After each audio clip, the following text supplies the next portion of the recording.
Welcome back, Khaldoun. How are we doing today? Wonderful. Good, you look good. It's good to have you. Thank you for helping with this. This session is all about Christianity and racism. And are Christians racist, and is that a reason perhaps Christianity should be deemed irrelevant? And so I want to wrestle with that a little bit, because historically Christians have been in the wrong, I think, in some situations when it comes to the topic of human dignity and taking care of people, respecting people. So we have some questions, and I want to bounce them off you. Would love to hear what your thoughts are on this. And I know you've self-admitted to me that you're not an expert in this, but I think it's important. I mean, you also are from another culture than myself, so I think it's important that you get a chance to have this dialogue and you get to share some of your own reflections. So feel free to be candid. The first question I want to ask you, Khaldoun, is how would you define racism? What is it, and how might it exist today in our churches, if at all? You know, to be racist is to look down upon another race or another group of people or another segment of society as lower than yourself, as not worthy of dignity and respect. Or it could be reversed, looking at yourself and your own group, your own subculture as not worthy and not made in the image of God. That's very dangerous.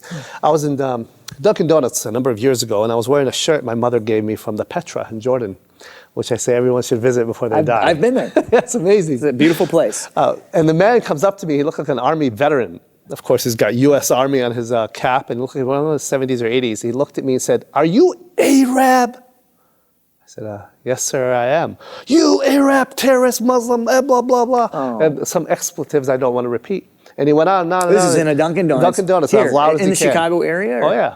Okay. And he went on about how I should leave the country and I'm damaging national security and et cetera. And political correctness is leaving me in the country and all this.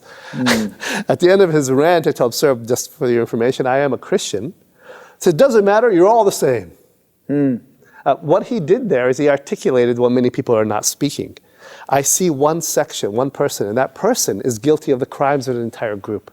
That's only not fair to me as an Arab or as a Christian, or even if I was Muslim, to label me as guilty of those crimes of those others. In the same way, to see a white man and say you are guilty of slavery because of white guilt or privilege, that's also not fair. You can't blame one individual, one group for the crimes of their fathers or culture. That's dangerous. So when we look at slavery, there's different levels of it. Not slavery, excuse me. Slavery is going to come up, I'm sure. Yeah. Racism. Racism, yeah. There's institutional racism, which we are guilty of on many levels. Many cultures are guilty of that, of suppressing minority groups. Whether you're in Iran, suppressing likely the Baha'is, or you are in Ireland, where they have the problems there. Yeah. And where I come from, the Middle East, Jewish and Palestinians. I mean, there's problems there, of course. Whenever there's a group that's in control of another group and that group causes things for another, causes problems, one group is going to marginalize and put protective measures against that group and then blame individuals for the crimes of an entire group. So racism is prevalent. We see it. You've experienced it firsthand. Sorry about that situation. It's horrible. And it's not fair. We see these things happening around us. We experience them. We're probably culprits in some of them. In churches today, you know, we want to be embodying atmospheres of love and equity, and where we're valuing the dignity of a person. And yet, here's some statistics, and I'd be curious to hear perhaps your reflection on it. 20% of American congregants attend a multiracial congregation. Only 20%, 1 in 5. The number's slowly been climbing over the last decade, but it's still not keeping pace with the diversity we see in most neighborhoods. So why do you think Americans tend to worship in monocultural, meaning all one race or ethnicity? Why do Americans tend to worship with their own tribe, I guess you could say that, to a degree? Why do you think that is? I think it's unfair to try to marginalize religious organizations as the only ones that are segmented in that way. Yeah. I think it's across the board, whether you're watching the sports events in your home or whether you're gathering together for a chess event. Right. You look around the room, it's going to be your People tribe. Right? congregate toward those who are like them and what they have interests in. So if you have a group of people in a multicultural, multi-segmented, multicultural city where you have a variety of different ethnicities, but they all have a very similar educational or social background, you'll find mixing together. But when they're similar and different from each other, of course they're going to pull apart. I don't think the churches are different. They're just part of being human. You go toward that which you feel most comfortable in.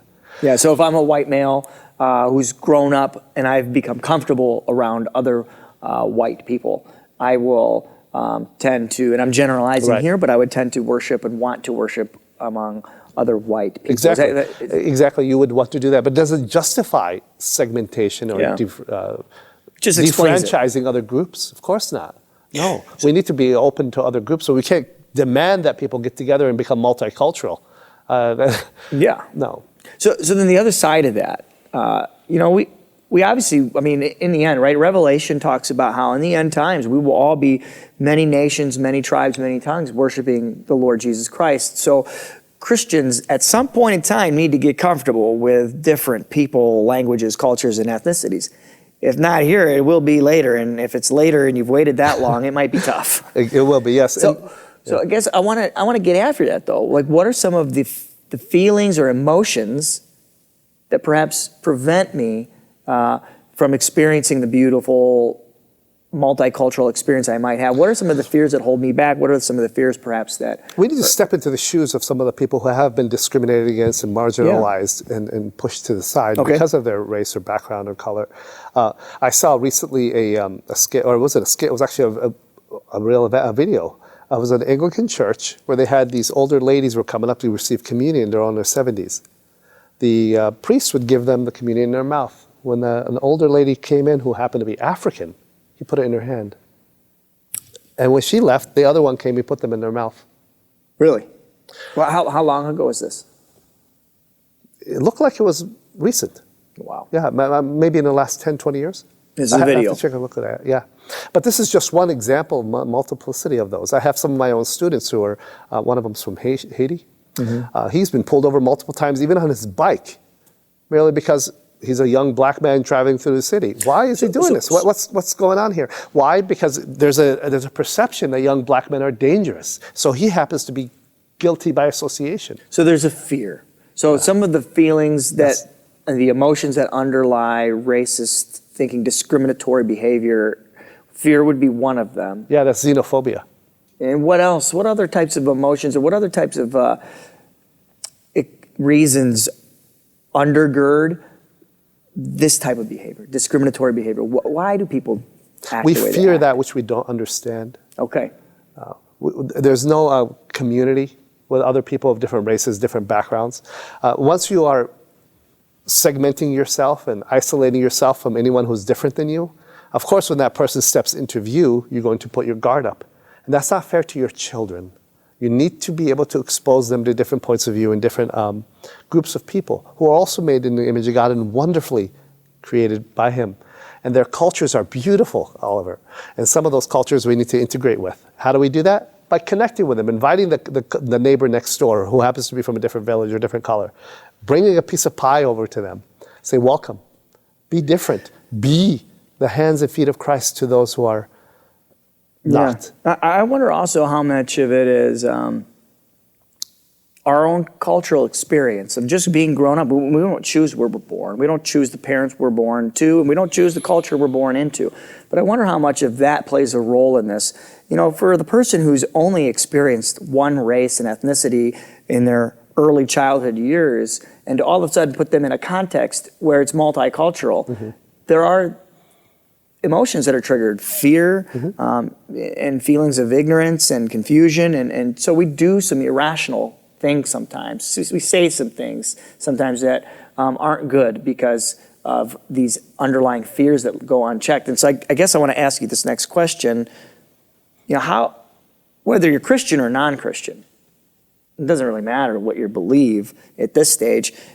You got fear about perhaps somebody who's different than yourself. This person's from here, she's from over there, she eats this way or eats this food. what would you say would be a good way for me to process my own fear and anxiety about someone who's different than myself? In your own experience, how have you done that? I would try, in my own experience, for example, my students, I have students of different varieties, different backgrounds. Yeah, right. Getting together with them, meeting with them, having lunch with them, integrating with them, inviting them into my home, and hopefully they invite me into their home. That opens up the door for relationships and friendships to grow. And when you're able to do that, you're able to see beyond the skin, beyond the background, beyond the culture, and see the human behind it. I think that's the only way you can really know somebody is by sitting together and having lunch with them, or having a deep conversation, or struggling through things together. That's really, I think that's really cool how you just described that. And your student, you both have a mutual goal in mind. Your students are coming for an education. You are coming to provide them with that experience. So there's a common good that's being sought here. And so the relationship is being built around a common good, a common focal point. And so sometimes finding those common focal points, those common goods, because if I'm building a relationship with the neighbor or the colleague I have at work, or the person whose table I'm waiting on, whatever it might be, and they're different than I am. They look different, their skin color is different, they speak a different language. Sometimes it's good to find the common focal point of what we're trying to achieve, whether it's a meal or an education experience or a project we're trying to get done, and make that the focal point to build a relationship around, and to then spend time, like you said, kind of getting to know each other in relationship. And I've had many of my students apply for high-end jobs where they're fully qualified, but because their name happens to be from a minority group, there's significant research showing that those people are called on less for their interview than people who don't have those racial names or certain subcultural names. Isn't that something? Now, this is not to ignore the fact that certain crimes are higher committed in certain groups, and I need to own up to that. Like, my group may have a higher propensity for certain things that we do, and I need to own up to that. Either I can fulfill that stereotype by doing those things, or I can fight against that. And one of the ways I can fight against that is when I'm on a table with people who are like me, like my color, like my background. And when they say things that are racist or derogatory toward another group that God created, I need to call people on the carpet on that. Yeah, which is hard to do. If you're sitting at a table with them and you just let those things slide, you know who's listening? The little ears that are around you are listening. And they're photocopies. The kids are picking up what you say and what you don't say, and how you turn your head when somebody knocks on your window and needs some money or needs some food. How do you treat those? You think it's just between you and him? No, the little kids in the back seat are watching. Well, it makes me think, and this is the last question I wanted to ask you. We got to go biblical here. I'm curious, in your reflections as a Christian, your knowledge of the New Testament, what does Jesus teach us about those who look, live, believe, appear different from ourselves? And how did Jesus interact with people who were not like him? And what you just said about calling people onto the carpet, it immediately made me think of when Jesus calls his disciples onto the carpet. In that story, we were talking about it earlier, where the disciples are passing through this foreign territory called that is occupied by this group of people called the Samaritans, who do not believe, think, or act, or eat the way the Jewish people did. And the disciples are saying, Jesus, should we call down some fire from heaven on these people? Should we drop the nuclear bombs on these people because they look and act and operate differently than us? And Jesus' response, he calls them on the carpet, he said, no, absolutely not. That's not okay. And he's calling his own brothers out on the carpet saying, no way. So, what are some other ways you've seen Jesus or thought about that? Like, what do you think Jesus would want for us as we're operating and interacting? One of the most beautiful passages in the scriptures is in Revelation, where before the Lamb is every tribe and tongue and culture is gathered around him. I did a recent debate at the college a number of years ago on race. What does the word even race even mean? We were even debating the very concept itself. Is it more of a social construct than anything else, all of it? And that concept itself says that we are different. There was a time in U.S. history, actually world history, where we're not even able to share the same type of blood if we're both dying, because I'm from an African background or because I'm a Jewish background. That's detrimental to the very image God made. So when Jesus himself reads out, for example, the Samaritan woman, I just love that. He's out there talking to people who are different, telling them, I'm treating you with dignity and respect by having this conversation with you, by sharing a meal with you. Jesus himself does that. And because he does it, I could do it. And when as you an example. And just to use that example you just brought up, the Samaritan woman, what does Jesus do? He meets her at a well. He finds the common focal point, He shares and her that's cup. Yeah, I need some water. You have a cup. We need each other here.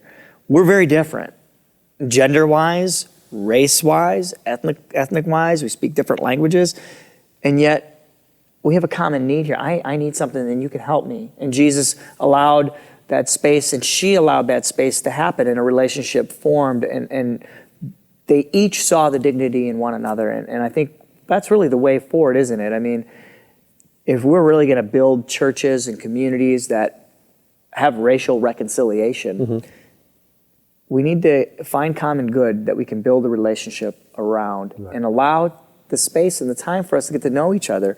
Because you have a story that's actually very similar to my own and yet quite distinct and has had many different pieces of cloth in the tapestry that I want to discover and learn about, you know? I appreciate you and this conversation, and I think this is a tricky topic. I don't think Christians are racist. We're not called to be racist, unfortunately, though. We've made some mistakes that have been discriminatory towards groups of people, and so that's the not issue the of way of slavery love. is one that constantly comes up, right? Exactly. Yeah. And so we receive God's grace for that, and we repent of those things on behalf of our ancestors, even if you and I were not directly involved in those things. I think it's important we repent of what our ancestors have done and been a part of, and we keep moving forward trying to pursue the way of Jesus, which is a way of racial reconciliation and building bridges. Thank you so much. I appreciate your time and looking forward to the next time we get to talk.